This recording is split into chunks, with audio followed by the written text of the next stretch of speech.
ఇది పోతే మాకు పెద్ద డ్రాబ్యాక్ ఏంటంటే కొండాపురం ఊళ్ళోకి వెళ్ళి పెద్ద వెహికల్ పోరాదు. వాగు వచ్చినప్పుడు పోయే సమస్యనే లేదు. నాకైతే అందరూ ఒక తిరిగి పడతారు. ఎవడైనా పాలకుడే పాలించుడు అంతే. వాడు జనానికి వదలబెట్టేది ఇది లేదు ఆడు లేదు. నేను చిన్నగా ఉన్నప్పుడు స్కూల్ కు పోతుంటే అటెండర్ ఇంటికి వచ్చి మమ్మల్ని గుర్తుపోయినా. సో నెక్స్ట్ ఎలక్షన్స్ ఎవరు వచ్చినా కూడా పైసలే. అది నాకు అక్కర్లేదు, నాకు ఇవాళ డబ్బు ఇస్తే చాలు. ఓటర్లలో చైతన్యం వస్తే తప్పితే ఎవరు నిలబడ్డగా. ఓటర్లలో చైతన్యం రాకుంటే పైసలకి అమ్ముడు పోతారు, ఓటర్ వేసిస్తారు. తెస్తా చేయవా అని అడిగేటోడు ఉండాలి. ఇప్పుడు ఊరు గురించి జనాల చైతన్యం రావాలి అనే చైతన్యం వచ్చినప్పుడు ఊరు బాగుపడుతుంది. యూత్ లో రావాలి ఆ చైతన్యం. అయ్యా ఆ గవర్నమెంట్ ఆ గవర్నమెంట్ ఈ గవర్నమెంట్ ఈ గవర్నమెంట్ అవును అవును ఇది చేస్తా అది చేస్తాను అలానే అడ్జస్ట్ చేస్తాను ఇలా రైతు బంధు అన్నాడు రైతు బంధు ఇట్లా అన్ని అన్నాడు. ఏది కాలేవే అయ్యా. వాళ్ళకి ఎన్ని ఎకరాలు ఉంది భూమి? మనిషికో 4 ఎకరాలు ఉంటుంది. ఇప్పుడు ఇస్తా అంటుండు కదా రేవంత్ రెడ్డి రేసే కార్డు చేతులు ఏమని ఇస్తా అంటు.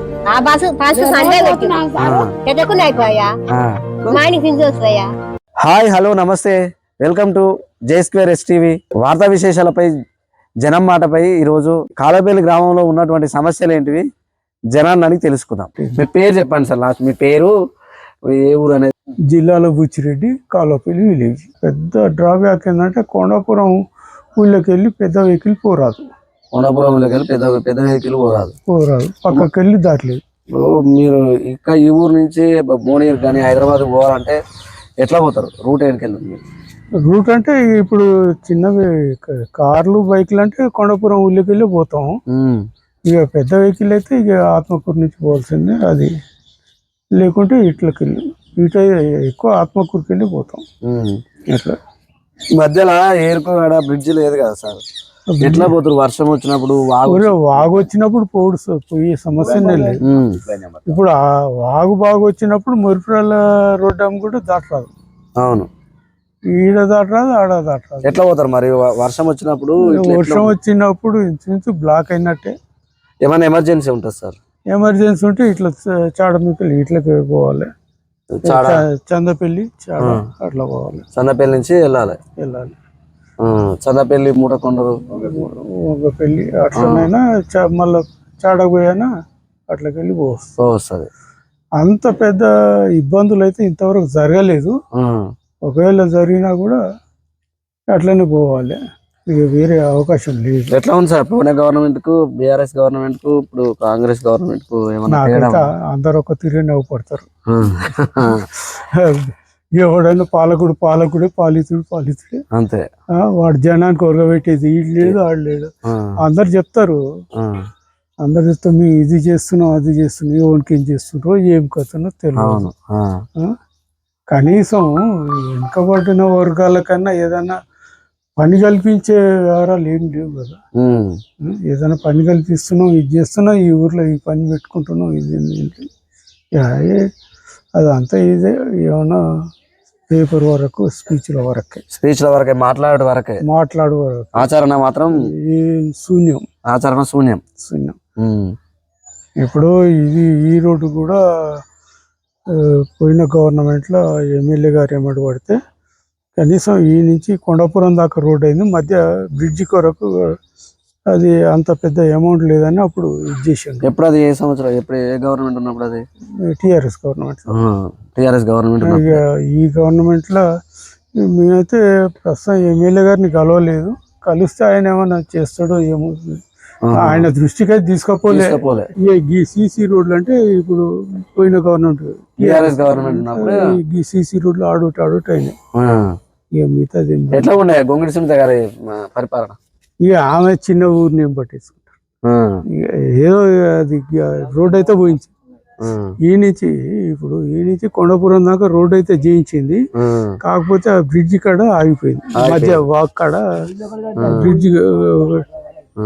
బ్రిడ్జ్ ఒకటి కడితే అది చాలా పెద్దగా కట్టాలి. అవునవును. దానికి అంత బడ్జెట్ అప్పుడు మేము డైరెక్ట్ అడిగితే అన్నది మేడం అంత బడ్జెట్ ఇచ్చేటట్లు లేరు, ప్రయత్నం అయితే చేస్తా, వస్తే కడదాము అని అన్నది కానీ కాలేదు. ఇప్పుడు ఐలే గారి దగ్గరికి నేను పోలేదు, ఇంకా పోలేదు. ఐలే గారి దగ్గర పోతే అయినంత వరకు ఆయన కూడా చేస్తాడు, మాకు ఇబ్బంది ఏం లేదు. మాకు పార్టీ అని ఏముండదు, పనికి కావాలి అంతే, ఊర్లో డెవలప్మెంట్ కావాలి. రేపు కాంగ్రెస్ గవర్నమెంట్ పరిపాలన ఇప్పుడు వచ్చి తక్కువ రోజులు అయింది, నెలలే అవుతుంది, 9 నెలలు 10 నెలలు దగ్గరకు వస్తుంది. ఫ్యూచర్ లో ఎట్లుంటది అనుకుంటారు? ఏమో సుఖం చూపించి బురద చూపించేటట్టుండగా, అంతేనా? ఇప్పుడు ఆయన నోరు తెరిస్తే కాలి ఖజానా అంటాడు.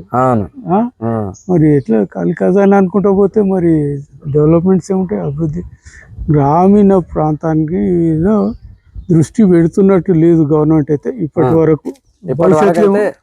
భవిష్యత్తులో ఏం దృష్టి పెట్టేది లేదు, దృష్టి అయితే పెడుతున్నట్టు అనిపిస్తలేదు. ఇప్పుడు ఏమన్నా హైదరాబాద్ డెవలప్ చేసుకోవాలి, అక్కడ ఇది చేసుకోవాలి. నేను ఆ కాలంలో పియూసీ అంటే ఇప్పటి చెప్పండి. పియూసీ అంటే ఇప్పుడైతే ఇంటర్మీడియట్ చదువుకున్నారు, ఏమన్నా ఉద్యోగం చేశారు? నేను చేసిన, దాని తర్వాత డిప్లొమా కోర్సు చేసి పియూసీ తర్వాత డిప్లొమా చేసి దీంట్లోకి వచ్చిన. ఏం చేసి? యానిమల్ హస్బెండరీలో జూనియర్ రిటైర్డ్ అయినా.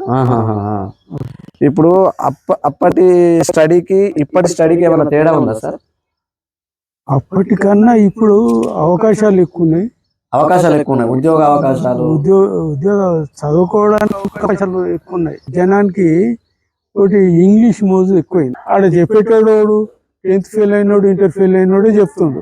మరి ప్రైవేట్ గవర్నమెంట్ స్కూళ్ళల్లో ఈ బీఈడి చేసి ఎంఏడి చేసి ఈ ఇంగ్లీష్ మీడియం పెట్టిరు, పోయిన సంవత్సరం బీఆర్ఎస్ గవర్నమెంట్ ఉన్నప్పుడు పెట్టిరు. మరి వాళ్ళు కూడా కరెక్ట్ గా చెప్పట్లేదు కదా సార్? ఇప్పుడు ఇంకోటి పంతులు వస్తలేడా అని చూసేటోడే లేడా. నేను చిన్నగా ఉన్నప్పుడు చదువుకుంటప్పుడు టీచర్ అన్నోడు ఊర్లో ఉండేది, టీచర్ని చూస్తే భయపడేది. ఇప్పుడు బిల్ అండ్ బిల్లు అంతే సార్, బెల్లు కొడితే బిల్లు వస్తుంది, బెల్ అండ్ బిల్లు కొడితే ఫీజు రావాలి, జీతం వస్తూనే ఉంటుంది. అంతే. ఇప్పుడు పిల్లలు ఉండని లేకపోతే జీతం వచ్చేది వస్తూనే ఉంది. మేము చిన్నగా ఉన్నప్పుడు స్కూల్ కు పోకుంటే అటెండర్ ఇంటికి వచ్చి మమ్మల్ని గుంజుకోపోయింది. ఎట్లా ఉంది సార్ డెవలప్మెంట్ స్టడీ విషయానికి వచ్చే వరకు? స్టడీ విషయానికి వస్తే మాత్రం గవర్నమెంట్ తరఫు వెళ్ళి గవర్నమెంట్ చేస్తానన్నా కూడా పేరెంట్స్ ఇన్వాల్వ్మెంట్ చేయట్లేదు. వాళ్ళు సపోర్ట్ చేయనంత వరకు గవర్నమెంట్ స్కూల్స్ వేస్ట్. అంతే, తల్లిదండ్రులు పట్టించుకున్నంత కాలం గవర్నమెంట్ స్కూల్స్ వేస్ట్. ఇంకొకటి గవర్నమెంట్ ఒకటి స్ట్రిక్ట్ గా ఆచరించవలసింది ఏంటంటే ప్రతి ఉద్యోగస్తునికి ఇప్పుడు రూరల్ ఉన్నోడికి 12% బేసిక్ మీద హెచ్ఆర్ఏ ఇస్తారు. రూరల్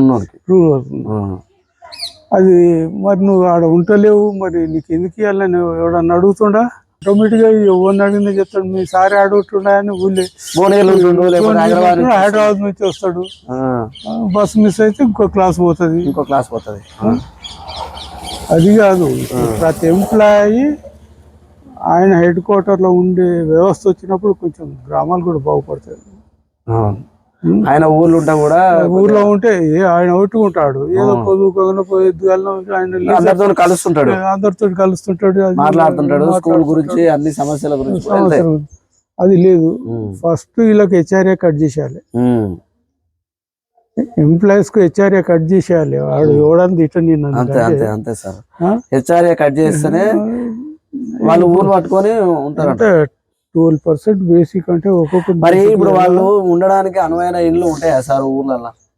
ఇప్పుడు ఊర్లల్లో ఓకే హెచ్ఆర్ఏ తీసి నేను అడుగుంటలేను, నువ్వు హెచ్ఆర్ఏ తీసుకోకు. నువ్వు ఇప్పుడు మన సమాజంలో టీచర్ అంటే మనకు పెద్ద మేధావి, మన ఇది. ఇప్పుడు మామూలుగా టీచర్ అన్నాడు మినిమం డిగ్రీ చేసి ఇది అవుతుండు. డిగ్రీ చేసిన వాళ్ళు ఎంతమంది ఉన్నారు మన ఊళ్ళో? చాలా మంది ఉన్నారు. ఇప్పుడు ఉన్నారు, ఇంత ముందు తక్కువ ఉన్నారు. నువ్వు మంచిగా ఇది ఉన్నాడు, నువ్వు వ్యవస్థ మీద అవగాహన ఉన్నావు, నువ్వే ఇది చేయకపోతే మామూలు యూత్లో ఆ చైతన్యం లేదు.